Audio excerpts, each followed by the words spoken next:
The recently announced Huawei Mate 30 Pro is facing a bit of an uphill struggle in the West without direct access to the Google Play Store, but even with workarounds, just what are our thoughts? Let's dive in. Thanks for watching 9to5 Google on YouTube. Be sure to thumbs up, hit subscribe, and then enable notifications with the bell icon so that you don't miss any of our upcoming videos. Let's talk about the hardware first before we delve into the software, because from the outset, the entire package really is top tier and befitting of the flagship tagline.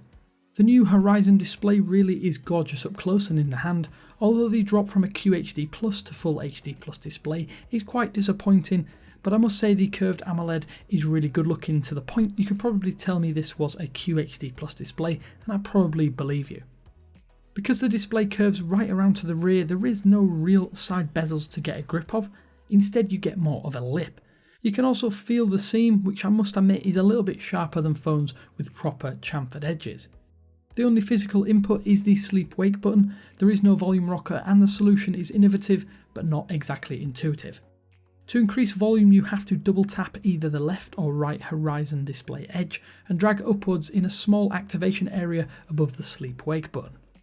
I'm not sure if this is a software quirk, but I must admit it's much easier to activate in landscape rather than in portrait mode, which leads me to believe this is a software fix away from being more usable. You'll also notice the display notch, which contains 3D scanning tech for secure unlocks and of course selfie mode. Overall the design is striking, and at the rear the circular camera notch with its etched under glass border really is eye-catching. I have to say the entire package really does have a lovely premium feel and heft that does fit the price tag. Now let's quickly discuss the elephant in the room, as without Google Play Store access, those who want to break free from Google can finally do so, but of course that is going to be a very small number of you out there.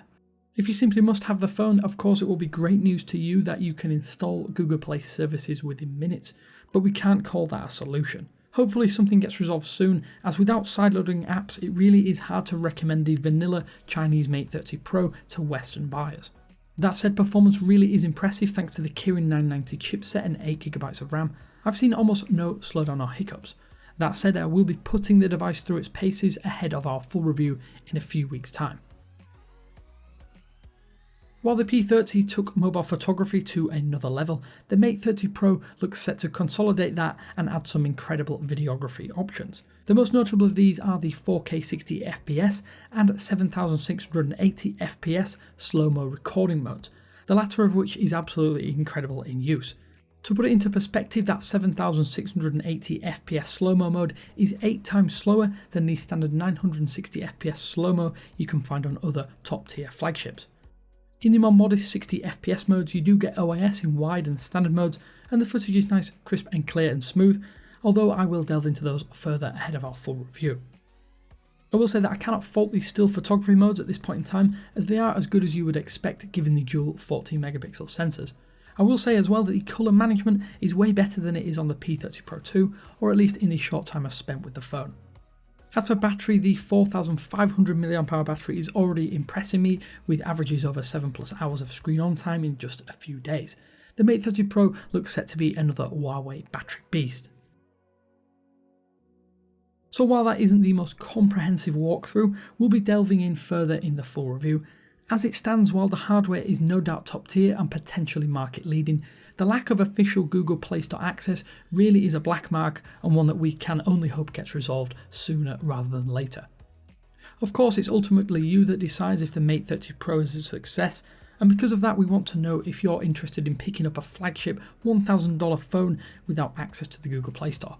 Let us know in the comments section below. So, with all that said, this is Damien with 9to5 Google saying thanks again for watching, but until next time, I will speak to you later.